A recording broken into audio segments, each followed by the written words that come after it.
वसुदेवसुतं देवं कंसचाणूरमर्दनं देवकी परमानन्दं कृष्णं वन्दे जगद्गुरुं। मूकं करोति वाचालं पङ्गुं लङ्घयते गिरिं यत्कृपातमहं वन्दे परमानन्दमाधवम्। जन्माद्यस्य यतोऽन्वयादितरतश्चार्थेष्वभिज्ञस्वराट् तेने ब्रह्महृदाय आदिकवये मुह्यन्ति यत्सूरयः। तेजो वारिमृदां यथा विनिमयो यत्र त्रिसर्गो मृषा धाम्ना स्वेन सदा निरस्तकुहकं सत्यं परं धीमहि। सत्यव्रतं सत्यपरं त्रिसत्यं सत्यस्य योनिं निहितं च सत्ये सत्यस्य सत्यमृत सत्यनेत्रं सत्यात्मकं त्वां शरणं प्रपन्नाः। प्रचोदिता येन पुरा सरस्वती वितन्वता यस्य सतीं स्मृतिं हृदि स्वलक्षणा प्रादुर्भूत किलास्यतः समे ऋषीणां ऋषभः प्रसीदताम्। भूतैर्महद्भिर्य इमाः पुरो विभुर्निर्मायसेते यदमुषु पूरुषः भुङ्क्ते गुणान् षोडश षोडशात्मकः सोऽलङ्कृशिष्टोऽहं वचांसि मे।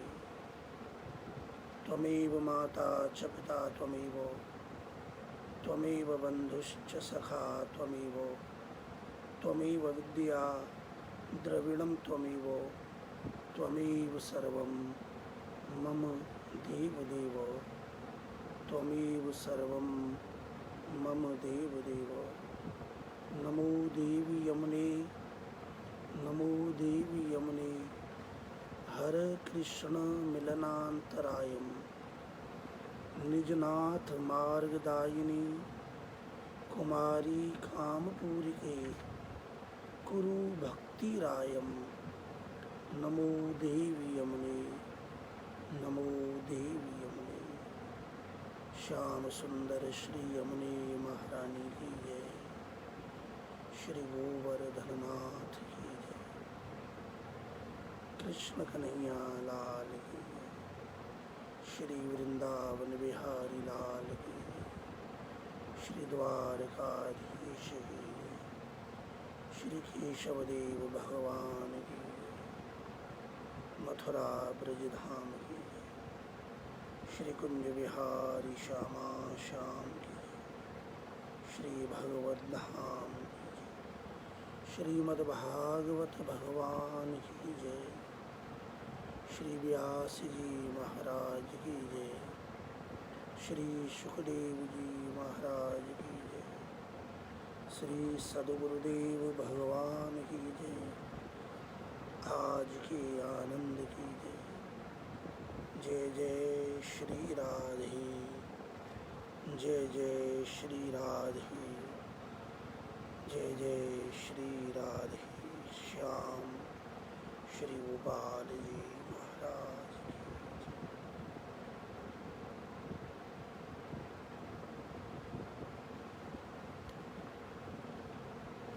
श्रीमद् भागवत की परम पवित्र उज्ज्वल रस दिव्य प्रेम से परिपूर्ण श्री उद्धव गोपी संवाद के अंतर्गत हम और आप भ्रमर गीत का आनंद ले रहे हैं। श्रीमद् भागवत के दसम स्कंद में 5 गीत हैं जो गोपियों के द्वारा गान किए गए हैं। यह भ्रमर गीत पंचम गीत है। जब काचित मधुकरम दृष्ट्वा ध्यायन्ति कृष्ण संगमम प्रिय प्रस्थापितम दूतम कल्पयित्वेदमब्रवीत। काचित माने कोई एक विशेष अन्य, वो कौन है? वो किशोरी जी है। ये गोपियों का समूह तो है एक और, वो तो अपनी बात कह चुकी और लीला में मग्न है। उद्धव जी विराजमान हैं और उनसे ही आसपास प्रेम में डूबी हुई, जो प्रेम का परम पवित्र स्वरूप है श्री राधा रानी, वो विराजमान है। श्री राधा रानी के विषय में, श्री जी के विषय में पुराणों में, शास्त्रों में ऐसा वर्णन किया है कि श्री राधा प्रेम अद्वैत है। श्री राधा रानी का जो प्रेम है वो अद्वैत है, उनमें और कृष्ण में भेद नहीं है। यहाँ तक कि श्री कृष्ण भी अपने हृदय में राधा राधा राधा ये जप, ये स्मरण करते हैं और राधा में ही लीन रहते हैं। यहाँ श्री सुखदेव जी महाराज ने श्री किशोरी जी की जिस अवस्था का वर्णन किया है, वो प्रेम की उच्चतम अवस्था, पराकाष्ठा।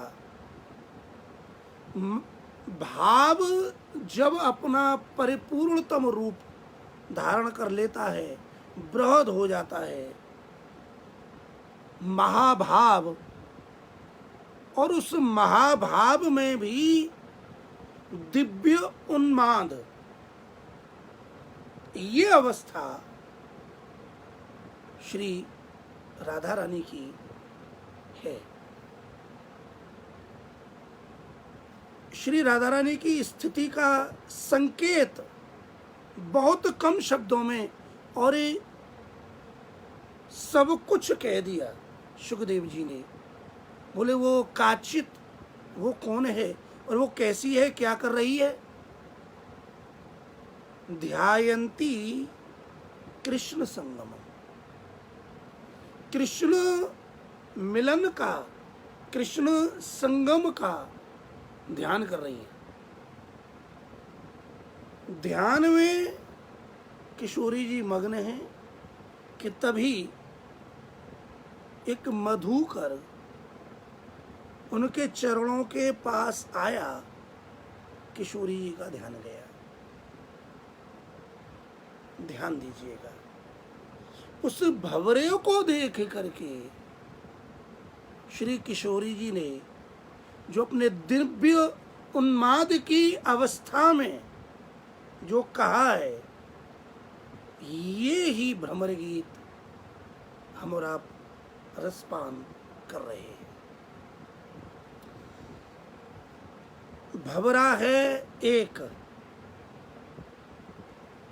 और भाव हैं 3।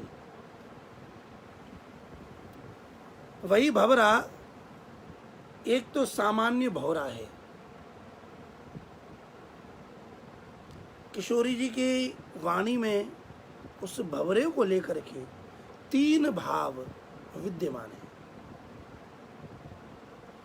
एक तो भंवरे को भंवरे के रूप में, वही बात यदि भंवरे की दृष्टि से देखो तो पुष्पों पर घटती है और भंवरे के जीवन पर घटती है। दूसरा, ये भंवरा मधुकर दूत के रूप में माना गया है और उद्धव जी के लिए ये बात कही जा रही है, सुनाई जा रही है। और तीसरा, स्वयं श्री कृष्ण ही मधुपति हैं, वही भवरा के रूप में आए हैं। तो श्री राधा रानी और श्री कृष्ण की जो प्रेममयी एकात्म लीला है वो हो रही है और उद्धव जी महाराज का दर्शन कर रहे हैं। ये तीन भाव इसमें विद्यमान है। जैसे कि प्रथम श्लोक का रसपान कल हमने आपने किया, श्री किशोरी जी कहती हैं गोपियों वाच, वो गोपी बोली, काचित जो एक इन सब से कोई एक विशेष गोपी है जिसका नाम न श्री सुखदेव जी महाराज लेते हैं और न श्री कृष्ण ही प्रकट करते हैं।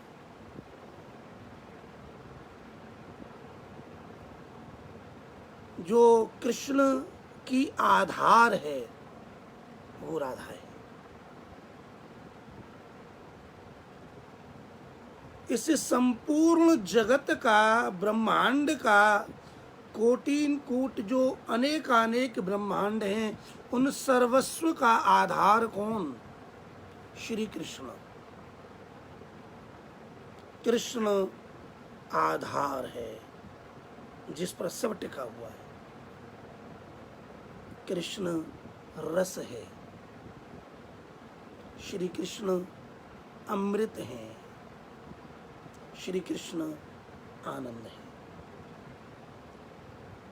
सबका आधार है।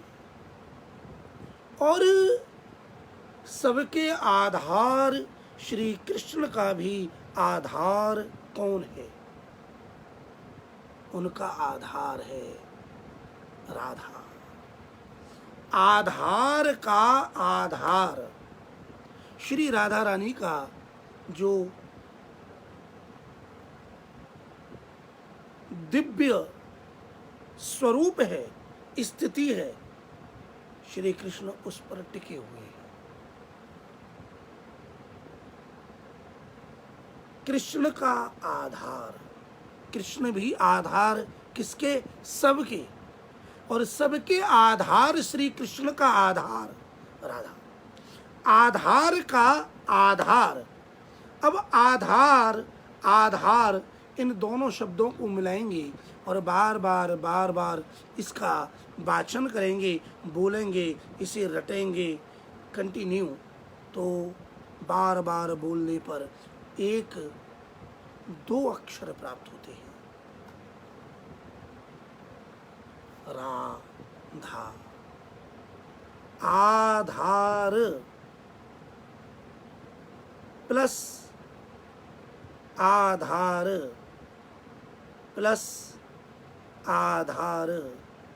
तो जब पहले आधार को दूसरे आधार से जोड़ा तो पहले आधार का जो अंतिम अक्षर है वो है आधार, मतलब रा। अब इसमें दूसरा आधार शब्द जुड़ा तो रा के आगे जो दूसरा शब्द प्रारंभ हुआ वो पूरा शब्द है आधार, और उस दूसरे शब्द का जो पहला अक्षर है वो है आ। तो पहले शब्द के अंतिम अक्षर रा में दूसरे शब्द का पहला अक्षर जब आ जुड़ा तो र से रा हुआ, और शब्द फिर जुड़ करके एक हुआ तो रा धा र, फिर आधार जुड़ा तो रा धा रा धा रा धा। आधार के आधार को जोड़ने पर, उसका मंथन करने पर जो तत्व निकलता है वो शब्द है, वो आधार का आधार राधा। राधा राधा है। श्री राधा का ही ये अधिकार है जो श्री कृष्ण के लिए ऐसा कह सकती है। ये अधिकार किसी मनुष्य का नहीं है, ये अधिकार किसी देवता का नहीं है, इंद्र का नहीं है, बृहस्पति का नहीं है, ब्रह्मा का नहीं है, शंकर का नहीं है, लक्ष्मी का नहीं है। ये सब तो हजारों वर्षों तक तपस्या करके श्री कृष्ण के अनुग्रह की प्रतीक्षा करते हैं। ब्रह्मा, इंद्र इत्यादि इत्यादि देवता लाखों वर्षों तपस्या करते हैं। और किसकी कृपा के लिए? श्री लक्ष्मी जी की कृपा के लिए। और वह लक्ष्मी जी भगवान के चरणों में, श्री कृष्ण के चरणों में रहती है। और श्री कृष्ण जिनके चरणों से लेकर उनके मुखारविंद का ध्यान करते हैं, जिनके नाम का जप करते हैं, वो है राधा। भंवरा को देखकर श्री प्रियाजू कहती हैं, अरे मधुप। मधुप माने भंवरे। मधु शब्द का अर्थ पुष्पों का रस, शहद, और मधु शब्द का अर्थ शराब।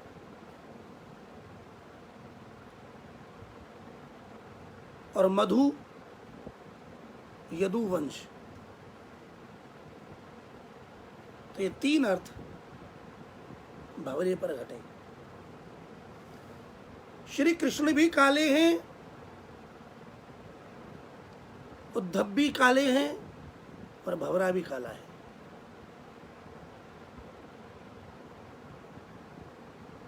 श्री उद्धव जी महाराज भी दूत हैं, और राधा रानी ने इस काले भंवरे को भी दूत माना है।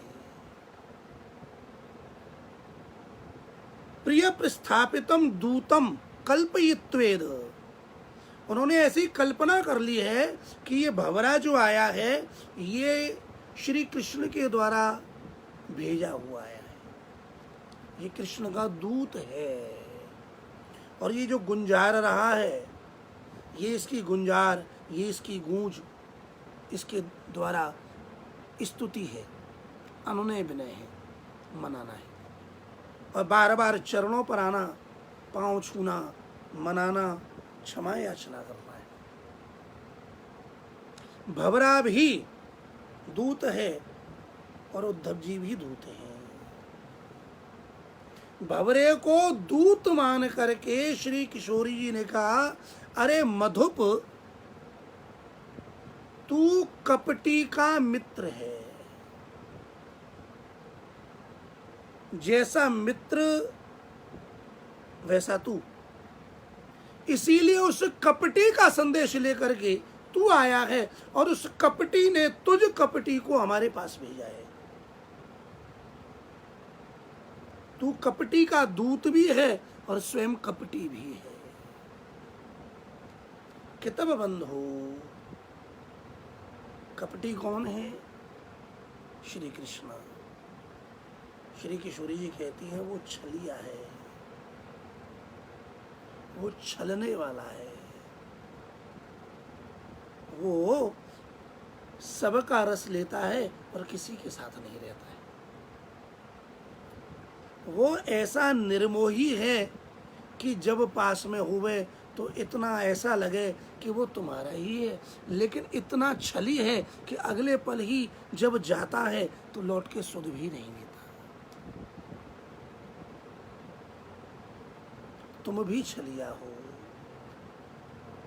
तुम भी अनेक पुष्पों का रस लेती हो, और रस लेने के बाद फिर उनकी सुध नहीं लेती। उसी छलिया श्री कृष्ण ने तुझ छलिया मधुकर को हमें मनाने के लिए मेरे पास भेजा है। बस तू मेरे पाँव मत छू, जा। माश प्रशांगिम,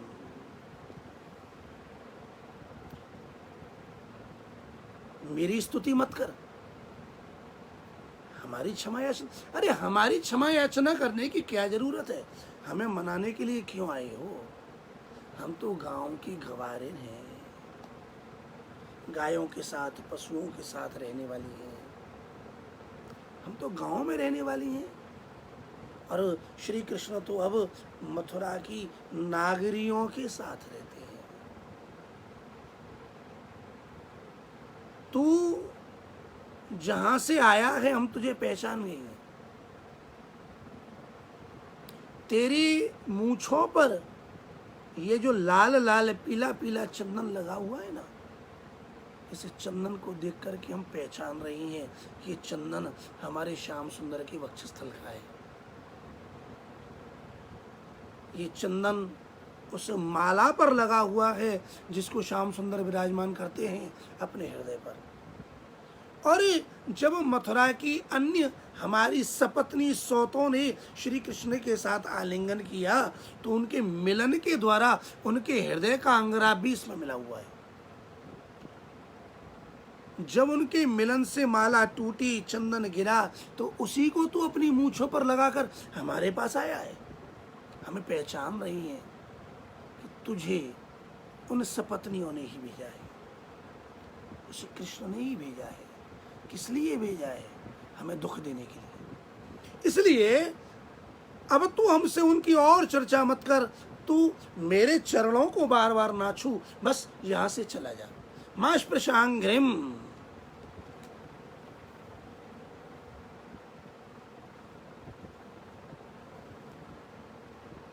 बहतु मधुपतिस्तन माननी नाम प्रसादम। वो जो यदुवंश की माननीय हैं, माननी माने मान करने वाली, अभिमानी। अब कृष्ण तो उनको ही मनाने में लगे रहते हैं, उनके मनाने से तो उन्हें फुर्सत है नहीं। कभी एक को मनाया, उसको प्रसन्न किया, दूसरी रूठ गई, दूसरी को मनाया, उसे प्रसन्न किया। भंवरा कहता है कि हे किशोरी जी, ये बात सत्य नहीं है, ये तो दोषारोपण है कृष्ण के ऊपर। कृष्ण जब से गए हैं वहां किसी से उनका कोई संबंध है ही नहीं। वो तो आपको ही चाहते हैं, वो तो आपके ही हैं, और बात सच भी है। लेकिन ये किशोरी जी का दिव्य उन्माद श्री कृष्ण के प्रति कह रहा है।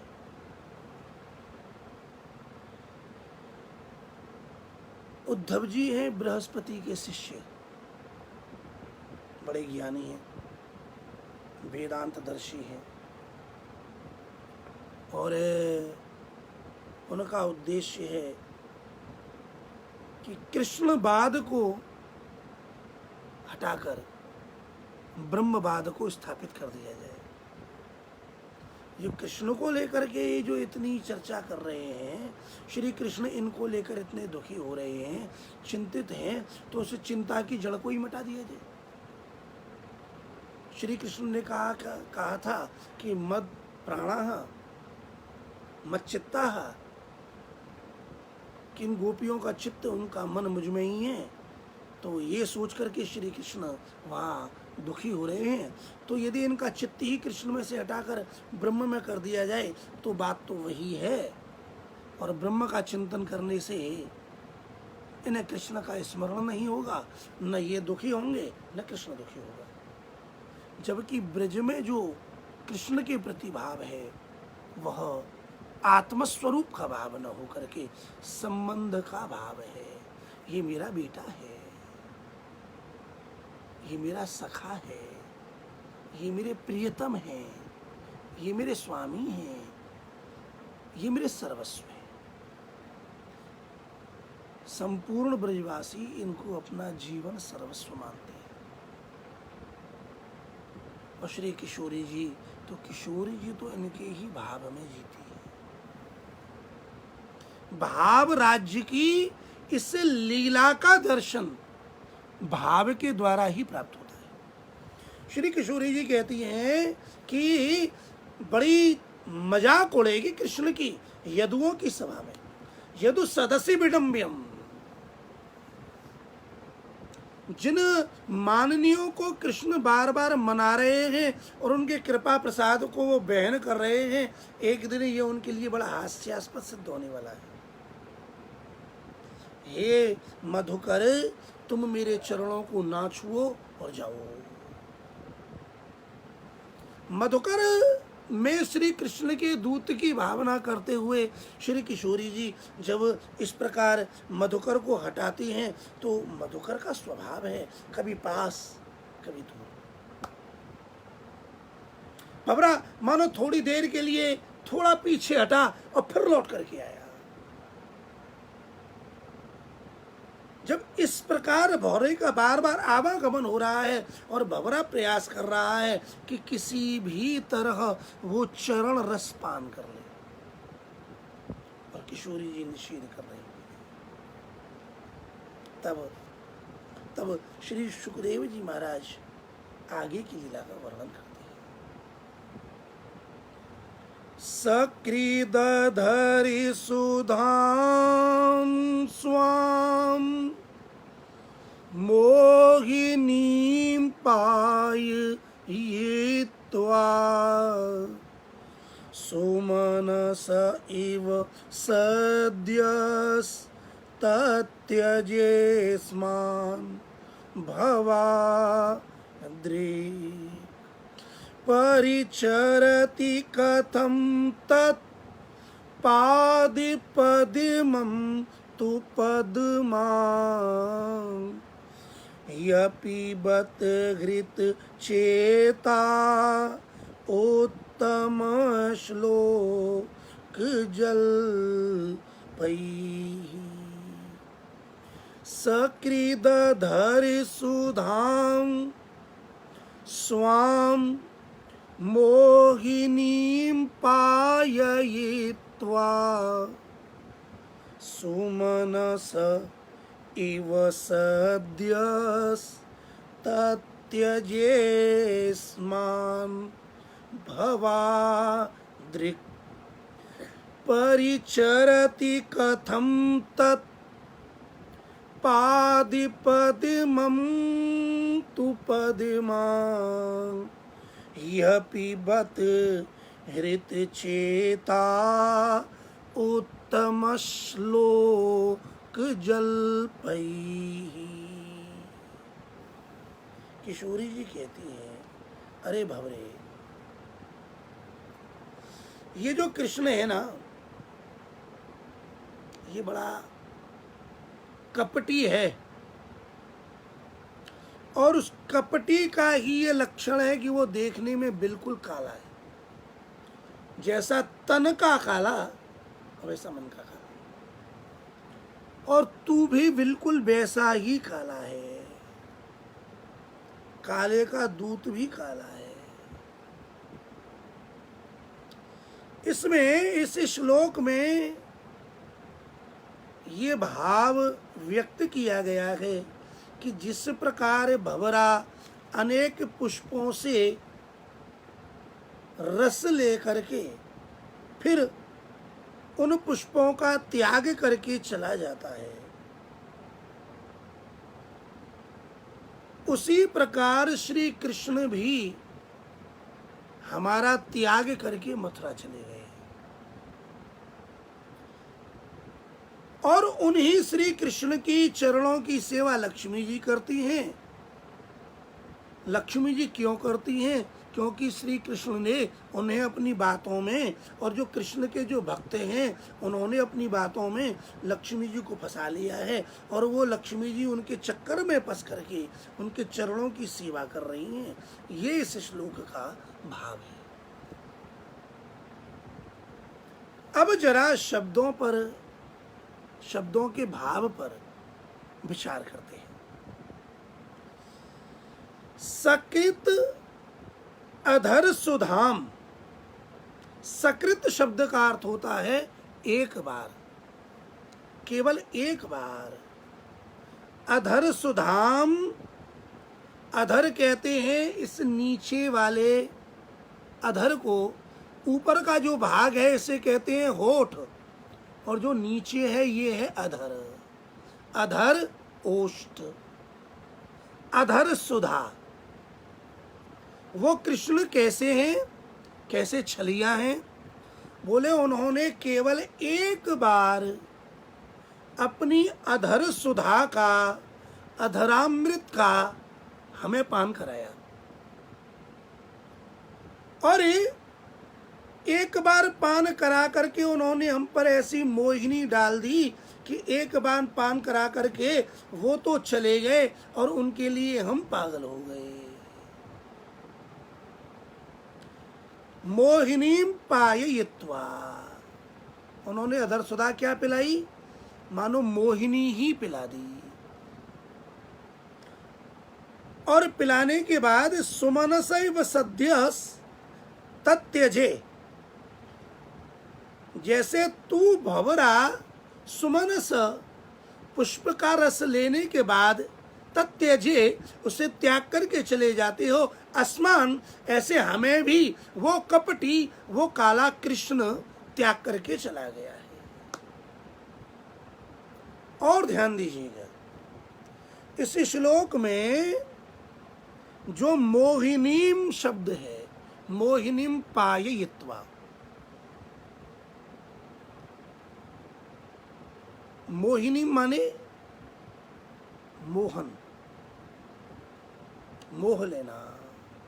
गोपियां कहती हैं कि वो ऐसा छलिया है, ऐसा कपटी है कि उसने हमें एक बार अपनी अधर सुधा का पान कराया। देखिएगा, जहाँ प्रेम होता है ना, वहाँ प्रेम में अनेक बार पान करने के बाद भी वो अनुभूति एक बार की ही होती है, सकृत। अब जैसे अपना कोई स्नेही हो जिसमें हमारा बहुत लगाव हो, और यदि वो हमारे घर पधारें और यदि वो 2-4-5 दिन रहें, तो वो 2-4-5 दिन ऐसे लगते हैं मानो अभी आए और अभी चल दिए। प्रेम के कारण जो वो लंबा अंतराल है वो भी बहुत थोड़ा छोटा प्रतीत होता है। इसी प्रकार अनेक बार मिलन होने पर भी ऐसा लगता है अरे अभी एक बार ही तो मिले हैं। सकृत अधर सुधाम स्वाम, अरे ओ भौरे, उसने हमें अपनी अधर सुधा का पान कराया। तो मानो भंवरा जब गूंजता है तो किशोरी जी को ऐसा लगा कि वो भंवरा कहता है अच्छा तुम बड़ी भाग्यशाली हो, तुम्हें उनके अधरामृत का पान मिल गया, ये तो बड़े बड़े सौभाग्य की बात है। तो बोले हाँ, सौभाग्य की क्या बात है, उसमें भी उसने कपट किया। उसने कोई सुधा उधा नहीं पिलाई, उसने मानो उस अधर सुधा के माध्यम से हमारे मन को मोह लिया हो और हमें मोहित कर लिया हो, ये दशा उसने हमारी कर दी। जैसे उसने हमें पागल कर दिया हो। ये श्री राधा रानी का श्री कृष्ण के प्रति अगाध प्रेम की अनुभूति है। ये वो रस है। श्री कृष्ण की अधर सुधा, इसकी बड़ी भारी महिमा है। ऐसी महिमा है प्रभु कि प्रभु अधर सुधा के लिए श्रीमद् भागवत में वेणु गीत में अनेक प्रकार से वर्णन किया गया है। सुधा, अमृत, अमृत भी कैसा, बोले अधर। ये धरा का अमृत नहीं है, ये पृथ्वी का लौकिक अमृत नहीं है, ये अलौकिक अमृत है। भक्तों का बस चले तो इस अमृत को हमेशा हमेशा के लिए अपने पास रख लें, लेकिन इसे हमेशा के लिए अपने पास नहीं रख सकते, इसीलिए इसका नाम अधरामृत है। अधर माने जिसे धरा न जा सके, अमानी नहीं, और धर्मा ने धरना। जैसे रुपया हो तो उसे पकड़ा अपने पास रख लिया, कपड़े हैं उन्हें पकड़ा रख लिया, कोई वस्तु है पकड़ा रख लिया, लेकिन इसे पकड़ के अपने पास रखा नहीं जा सकता। ये अपने पास रखा नहीं जा सकता, ये वहीं रहती है, जब ये मिलती है तब ही अधर सुधा प्राप्त होती है। इसके अलावा इसे कोई अपने पास रख नहीं सकता, इसलिए इसका नाम अधर सुधा है। गोपियां कहती है उसने अधर सुधा क्या पिलाई, अरे अमृत क्या पिलाया। अब देखिएगा, अमृत का संबंध अधर से भी है, अमृत का संबंध समुद्र मंथन से भी है। यहां श्री कृष्ण ने, मोहन ने मोहिनी अधर सुधा गोपियों को पिलाइए। और समुद्र मंथन के समय में भी भगवान ने मोहिनी रूप धारण करके देवताओं के लिए अमृत का पान कराया है। वहां भी मोहिनी भगवान अमृत का पान करा रहे हैं। किसके लिए? देवताओं के लिए। श्री व्यास जी महाराज की लेखनी का चमत्कार देखिए, श्री राधा रानी की वाणी के चमत्कृति को देखिएगा।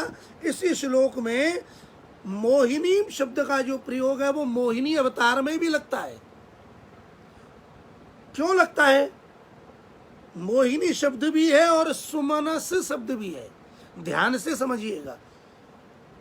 महापुरुषों ने, जो व्याकरण के परम विद्वान हैं, जिन्होंने श्रीमद् भागवत की टीकाओं का, अनेक टीकाओं का बार बार मंथन किया है, उस रस को पिया है। जब ऐसे महापुरुष गुरुजन अपने प्रवचन के द्वारा, वाणी के द्वारा ये अमृत पान कराते हैं, उस अमृत पान की बूंदें हम और आप इन सत्संग के माध्यम से प्राप्त करते हैं। स्वामी श्री अखंडानंद जी महाराज ने अपने उद्धव ब्रज गमन के प्रसंग में, प्रवचन में ये संपूर्ण लीलाएं इतनी मधुरता से व्यक्त की हैं कि महाराज जो टीकाओं की गहरी से गहरी बातें हैं, चाहे वो स्वामी श्री श्रीधराचार्य जी महाराज की बात हो, चाहे फिर जीव गोस्वामी आदि की हो, या सुबोधनी श्री महाप्रभु वल्लभाचार्य जी महाराज की बातें हों, ऐसे परम भागवत स्वरूप विद्वानों का जो अमृत है, उसका बार बार चिंतन करने पर ये रस हमें प्राप्त होता है। सुमनस, सुमनस शब्द के 3 अर्थ होते हैं और वो तीनों अर्थ यहां लग रहे हैं। सुमनस माने, सुमन माने फूल, पुष्प। सुमन माने सुंदर मन, और सुमनस माने देवता। देवताओं को भी सुमनस कहते हैं। देवताओं को अमृत किसने पिलाया? मोहिनी। भगवान ने मोहिनी रूप धारण किया और सुमनस उन देवताओं को अमृत पान कराया। अमृत पान कराया, दैत्यों को नहीं कराया।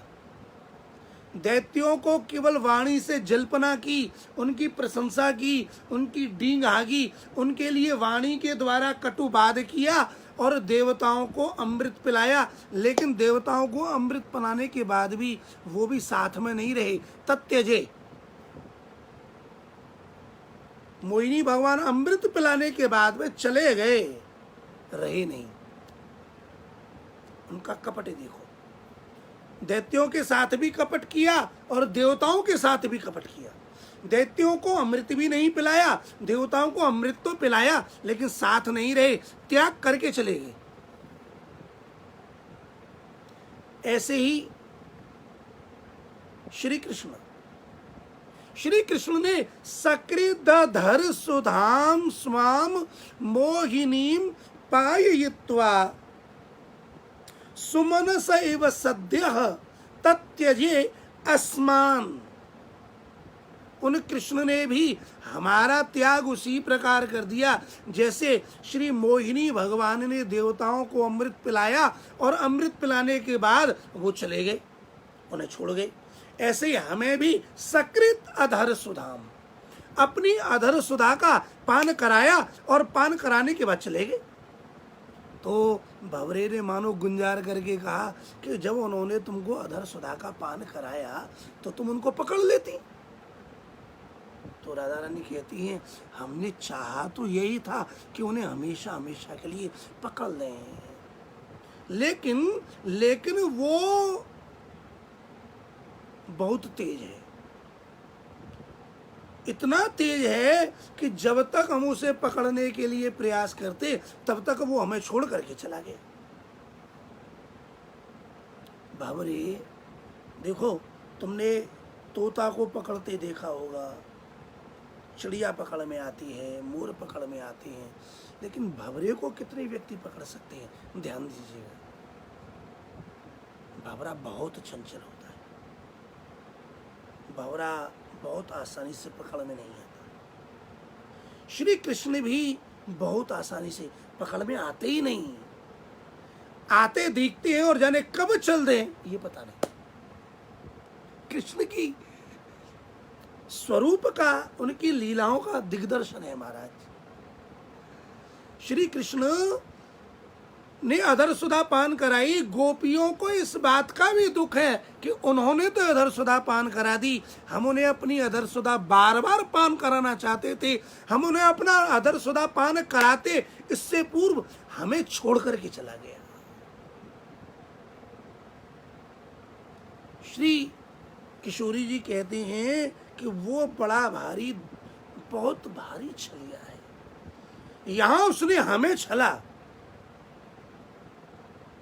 और वहां मथुरा की नागरियों को छल रहा होगा। उद्धव जी सुन रहे हैं कि इनका भाव देखो कृष्ण के प्रति, कितनी गहन चिंतन। और इधर भंवरा मानो कभी चरणों के पास आता है, आकर के उन्होंने विनय करता है, फिर दूर जाता है, गुंजार करता है। प्रेम के भाव में श्री किशोरी जी ऐसी डूब गई हैं कि भंवरा की जो गुंजार है, उस गुंजार में से उन्हें संवाद प्राप्त हो रहा है।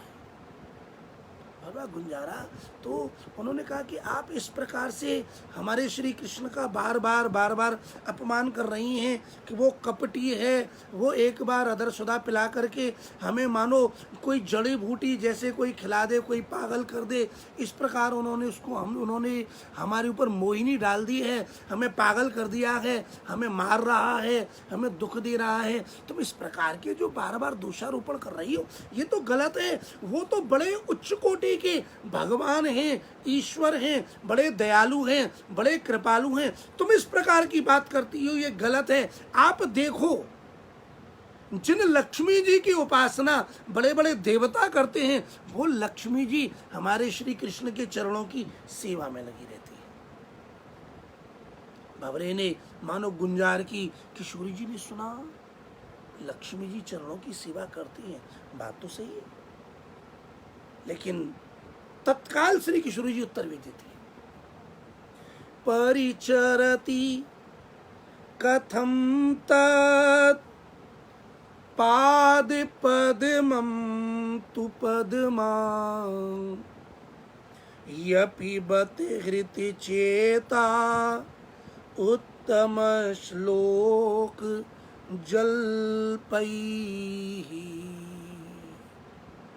परिचरति कथम, मानो भंवरे ने कहा कि तुम जब इस प्रकार कहती हो कि तू हमसे दूर चला जा, वो तू भी कपटी है, वो भी कपटी है, और वो बड़ा ठगी है, उसने जो किया बार बार तुम उसकी निंदा कर रही हो। ऐसे ठगी यदि वो होते तो उनके चरणों की सेवा लक्ष्मी जी क्यों कर रही होती? तो किशोरी जी ने उत्तर दिया, परिचरति कथम। बात तो सही है कि लक्ष्मी जी हमेशा श्री कृष्ण के चरणों की सेवा में लगी रहती हैं, लेकिन पाद पद्मम तु पद्मा, श्री कृष्ण के जो पाद पद्म हैं, चरण कमल हैं, उनकी सेवा में लगी हुई है कौन? पद्मा। पदे मातीति पद्मा, पदे चरण में जो रहे, चरणों की जो शोभा है, जो चरणों की सेवा करे, उसका नाम पद्मा। श्री कृष्ण के चरण हैं पद्म, और उन चरण पद्मों की जो सेवा करने वाली है, उनकी जो शोभा है, उसका नाम पद्मा लक्ष्मी। श्री लक्ष्मी जी सदैव श्याम सुंदर के चरणों में हैं, उनकी सेवा करती रहती हैं, चरणों की शोभा है लक्ष्मी। परिचरति कथम, मानो भंवरे ने प्रश्न किया, आप जो बार बार कह रही हैं कि वो बहुत निष्ठुर है, बहुत कपटी है, छली है, तो स्त्रियों में जो शिरोभाग श्री लक्ष्मी जी हैं, वो तो श्याम सुंदर के चरणों की सेवा कर रही हैं। तो परिचरति कथम तत्पाद पद्मम तु पद्मा, उनके पाद पद्मों की सेवा पद्मा कैसे कर रही है? जरा जवाब दीजिए। तो मानो इस बात को सुन करके श्री किशोरी जी उत्तर दे रही हैं और वो कहती हैं, यपिबत हृत चेता उत्तम श्लोक जल पई। निश्चित रूप से उस छलिया ने, उस कपटी ने लक्ष्मी जी को भी अपनी बातों में फंसा लिया होगा। अरे हम जानती हैं जिनकी तुम इतनी बड़ाई कर रहे हो ना कि उनके चरणों की सेवा लक्ष्मी जी कर रही हैं, उन कृष्ण को हम अच्छी तरह से जानते हैं। वो हृदय का ही तो कपटी है, लेकिन बात बनाने में तो बड़ा मीठा है। हम जानते हैं उसे। जिसने श्री कृष्ण के साथ एकांत में संग किया हो, वो कृष्ण को नहीं जानती। ये श्री किशोरी जी का श्री कृष्ण के साथ आत्म भाव है। किशोरी जी कहती हैं, अरे उद्धव, अरे उस कपटी कृष्ण के दूत, तू यहाँ जो दूत संदेश लेकर के आया है ना, क्या संदेश सुनाएगा, हम उसे अच्छे से जानते हैं। तो ये संदेश लाया है कि उसके चरणों की सेवा में लक्ष्मी लगी हुई है। हम उस कपटी को जानती हैं। वो जिसके पास जाए उस पर ऐसी मोहिनी है कि उसे अपने बस में कर लेता है। और वो मोहिनी क्या है कि वो बड़ी मीठी मीठी बात बनाने वाला है। जिसके पास जाता है उसकी ऐसी बड़ाई करता है, ऐसी प्रशंसा करता है कि तुम हमें मानो न मानो, हम तो तुम्हें अपना मानते हैं, तुम हमारे ही हो, तुम हमारा त्याग भी कर दोगे तो हम तुम्हारा त्याग नहीं कर सकते, हम तो हमेशा तुम्हारे ही साथ रहेंगे। वो इस प्रकार की जब बातें करता है तो उसकी बातों में हम भी ऐसे ही फंसी थी और वो लक्ष्मी भी ऐसे ही फंस गई होगी। अरे और छोड़ो, उत्तम श्लोक जलपई ही श्लोक, उस उत्तम श्लोक भगवान के जो भक्त हैं, कौन, बोले नारद आदि। वो भी ऐसे चाटुकार हैं कि वो भी जिसके भी पास जाएं उसी भगवान की, उसी कृष्ण की ऐसी प्रशंसा करते हैं, ऐसी डींग हाँकते हैं, ऐसी डींग हाँकते हैं कि सुनने वाला उस कृष्ण का भक्त बन जाता है, सेवा करने लगता है। तो श्री कृष्ण बात बनाने में बड़े चतुर हैं और उनके जो सेवक हैं वो भी बात बनाने में बड़े चतुर हैं। वो उनकी ऐसी डींग हाँकते हैं कि उन डींगों में सब फंस जाते हैं। वो बेचारी भोली भाली पद्मा लक्ष्मी भी उनकी बातों में फंस गई होगी और उनकी बातों में फंस करके श्री कृष्ण के चरणों की सेवा में लगी हुई है। आखिर है तो वो पद्मा माँ दे। लक्ष्मी किससे पैदा हुई है?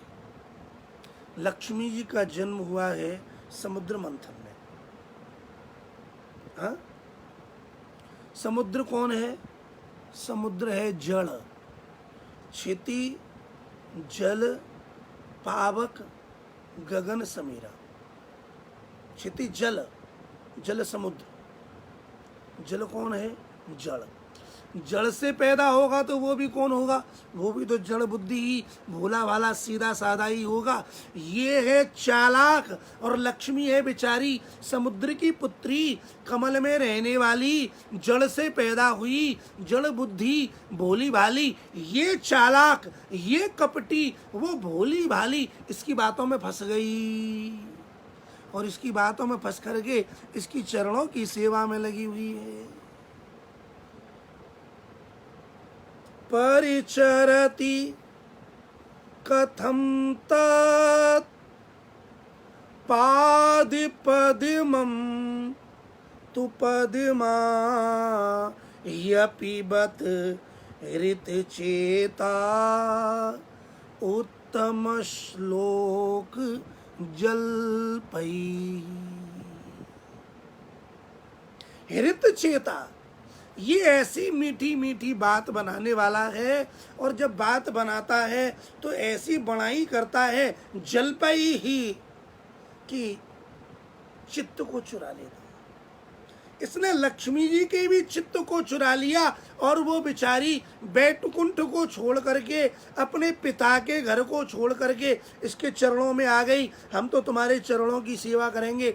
एक बार लक्ष्मी जी जब आई तो भगवान ने लक्ष्मी जी को कहा, आप पधारी हो तो आइए आइए, आप हमारे हृदय में विराजमान हो जाइए। लक्ष्मी जी बोली कि हम आपके हृदय में तो रहती हैं, और लक्ष्मी जी जाकर के हृदय में बैठ गई। क्यों बैठ गई? उन्होंने कहा कि ये बड़े चंचल हैं, इनके हृदय की निगरानी हम करेंगी। और जब हृदय में उनको स्थान मिल गया तो यदि ये किसी से इधर उधर जा कर के मिलेंगे तो झट से हम समझ लेंगी कि ये किसके पास जा रहे हैं, तो हम इन पर अपना नियंत्रण कर लेंगे। लक्ष्मी जी को भगवान ने हृदय में स्थान दे दिया। लेकिन जब श्याम सुंदर श्री कृष्ण ब्रज में पधारे और ब्रज की गोपियों के मध्य में श्री कृष्ण आए, तो गोपियों को देख करके लक्ष्मी जी का जो प्रेम था वो फीका पड़ गया। एक एक गोपी का प्रेम ऐसा है, गोपियां ऐसी कृष्ण पर निछावर हैं, ऐसी निछावर हैं कि उन पर 1,000 लक्ष्मी न्यौछावर करके बार दी जाए। तो लक्ष्मी जी हृदय से गिरी और कहाँ गई? बोले महाराज आप हमें अपने चरणों में स्थान दे दो। अरे बोले लक्ष्मी जी तुम तो हृदय में रहने वाली, बोले चरणों में तुम कहाँ रहोगी? चरणों में तो सेवकों का आवागमन है, न जाने कितने शब्द आते हैं, कितने भक्त आते हैं। कोई चरणों को पकड़ता है, कोई चरणों को चूमता है, कोई चरणों को माथे से लगाता है, कोई चरणों को धोता है। तुम इन भक्तों के चक्कर में कहाँ रहोगी? तुम तो वैसे ही बुरा मानने वाली है, बहुत जल्दी मान हो जाता है। और भक्त यदि चरणों को खींचेंगे तो बोले महाराज जो कुछ भी है हम आपके हृदय में तो अब नहीं रह सकती, हम इन भक्तों के साथ ही यहीं कहीं रह लेंगी। और लक्ष्मी जी आज भी भगवान के चरणों की प्रतीक्षा कर रही हैं कि हमें तो आपके चरणों की रज चाहिए। और इन गोपियों के भक्तों की चरणों की धूली बनने के लिए, भगवान की सेवा प्राप्त करने के लिए लक्ष्मी जी ब्रज में तपस्या कर रही हैं, बेलवन में, और खिचड़ी खा करके रहती है। हमारे ब्रज में लक्ष्मी जी का स्थान है। श्रीरियत पदाम्बुजिरजस चकमे तुलस्या लब्ध्वापि वक्षसि पदम किलवृत्य जुष्टम। श्री यत पदाम्बुज रजस चकमे, लक्ष्मी जी भी भगवान के चरणों की रज चाहती है। लक्ष्मी जी भी इन ब्रज की गोपियों के चरणों की रज चाहती है। लक्ष्मी जी भी भगवान के चरणों की सेवा करती हैं। लक्ष्मी जी इस ब्रज की गलियों की झाड़ती हैं, बुहारती हैं, साफ करती हैं, सेवा करती हैं। लक्ष्मी जी यहाँ की लता पताओं को संभालती हैं। लक्ष्मी जी यहाँ के बनों की सेवा करती हैं। लक्ष्मी जो बैकुंठ में स्वामिनी है, वह लक्ष्मी जी भी ब्रज में आकर के यहाँ की सेवा में संलग्न है। ये जो ब्रज की गोपियां हैं वो कहती हैं कि लक्ष्मी जी जो श्री कृष्ण के चरणों की सेवा में लगी हुई हैं, उस कृष्ण ने लक्ष्मी जी को भी ठगा है। लक्ष्मी जी उनकी बातों में फंस गई हैं। उत्तम श्लोक जलपई ही, ये जो भगवान के भक्त हैं वो भगवान की, श्री कृष्ण के जो भक्त हैं वो कृष्ण की इस प्रकार बढ़ा चढ़ा करके प्रशंसा करते हैं, डींग हाँकते हैं कि उनकी बातों में भोले भाले लोग फंस जाते हैं और दुनिया को छोड़ करके उनकी ही सेवा में लग जाते हैं। तो कृष्ण और कृष्ण के भक्त ये दोनों ही कपटी हैं, अपनी बातों से सबको भटकाते हैं और भटका करके अपना चेला बनाते हैं। लक्ष्मी भी उनकी बातों में फंस करके उनके चरणों की सेवा में लग गई होगी। वो भी कृष्ण की छलिया की बातों में छल गई, इसलिए उनकी चरणों की सेवा में लगी है। हे भौरे, तू हमारी पारों की, अब तू हमारे चरणों की सेवा में मत लग, तू जा, यहाँ से लौट जा। आगे आगे श्री किशोरी जी ने क्या कहा, इस इस श्लोक का पाठ करके इसका विशेष चिंतन तो हम और आप आगामी दिवस में करेंगे।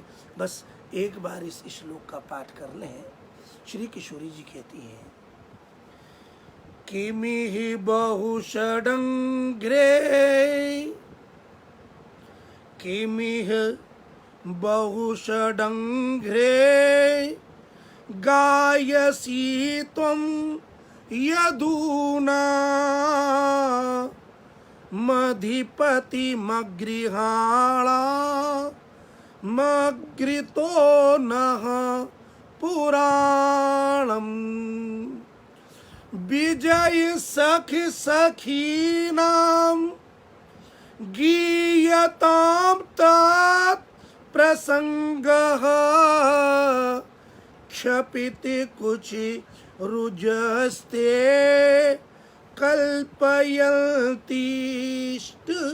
मिष्टाः। गोपियों का भाव और उसमें भी परम प्रेम की पराकाष्ठा दिव्योन्माद में डूबी हुई श्री राधा रानी का वाणी अमृत हम और आप इसी प्रकार रसपान करते रहें। इसके लिए जरूरी है कि श्री यमुना जी, श्री युगल सरकार हम पर कृपा बनाए रखें। और कृपा का आधार है दैन्य, और दैन्य की पराकाष्ठा है आश्रय। हम और आप प्रेम पूर्वक श्यामा श्याम के चरणों का आश्रय लें और प्रभु हमें बार बार ये कथा रस अमृत पान कराते रहें। ये भाव राज्य की लीला है महाराज, ये प्रेम राज्य की लीला है, ये प्रेम का मार्ग है। और प्रेम का मार्ग बड़ा विशाल है, ये बाहर नहीं, ये अंदर है। इस प्रेम राज्य की जो प्रेम की चर्चा, ये प्रेम समुद्र का अवगाहन, ये प्रेम रस का पान, ये ही श्री कृष्ण गोपी, श्री राधा कृष्ण, श्री युगल की भक्ति का परम अनुभव है। और ये अनुभव बार बार श्रवण से, पठन से, चिंतन से, श्रीमद् भागवत भगवान की कृपा से सहज में प्राप्त हो जाता है। तो श्रीमद् भागवत भगवान के इस रस को बार बार सुनिए, पढ़िए, चिंतन कीजिए, इसमें डूबे रहिए। इस कामना के साथ कुछ पल हरिनाम संकीर्तन। कृष्णे गोविंद गोविंद गोपाल नंद लाल, कृष्ण गोविंद गोविंद हे गोपाल नंद लाल, हे गोपाल नंद लाल, हे गोपाल नंद लाल, कृष्ण गोविंद गोविंद हे गोपाल नंद लाल, मेरो गिरिधरी गोपाल, मेरो यशोदा को लाल, मेरो गिरिधरी गोपाल, मेरो यशोदा को लाल, कृष्ण गोविंद गोविंद हे गोपाल नंद लाल, कृष्ण गोविंद गोविंद हे गोपाल नंद लाल। सच्चिदानंद रूपाय विश्वोत्पत्त्यादि हेतवे तापत्रय विनाशाय श्रीकृष्णाय वयं नुमः। कृष्णाय वासुदेवाय हरये परमात्मने प्रणतक्लेशनाशाय गोविंदाय नमो नमः। राधा मेरी स्वामिनी, मैं राधा जी को दासी, जन्म जन्म मोय दीजियो श्री वृंदावन बास। वृंदावन सो वन नहीं, नंद गाम सो गाम। बंसी वट सो वट नहीं, कृष्ण नाम सो नाम। मोर मुकुट कटकाछिनी, कर मुरली उरे माल। एहि बानिक मोमन बसो, सदा बिहारी लाल। मेरी भव बाधा हरो, राधा नागर सोई। जातन की छाई परते, श्याम हरित दुती होई। धन्य धन्य मथुरापुरी, धन्य कालिंदी कूल। पतितन को पावन करे, ब्रजमंडल की धूल। अच्युतम केशवम राम नारायणम, कृष्ण दामोदरम वासुदेवम भजे। श्रीधरम माधवम गोपिका वल्लभम, जानकी नायकम रामचंद्रम भजे। हरे कृष्ण कृष्ण कृष्ण हरे हरे, हरे राम राम राम हरे हरे। सर्वे भवन्तु सुखिनः, सर्वे सन्तु निरामयाः। सर्वे भद्राणि पश्यन्तु, मा कश्चित् दुःखभाग् भवेत्। हरये नमः, श्री हरये नमः, श्री हरये नमो नमः।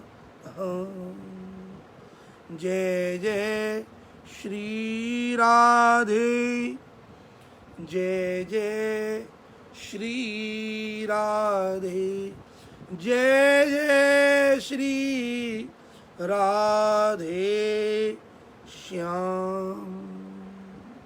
इसी के साथ आज का सत्संग यहाँ विराम लेता है। आप सभी के लिए बार बार नमन वंदन प्रणाम। जय श्री कृष्ण, राधे राधे। श्याम सुंदर श्री यमुने महारानी की जय।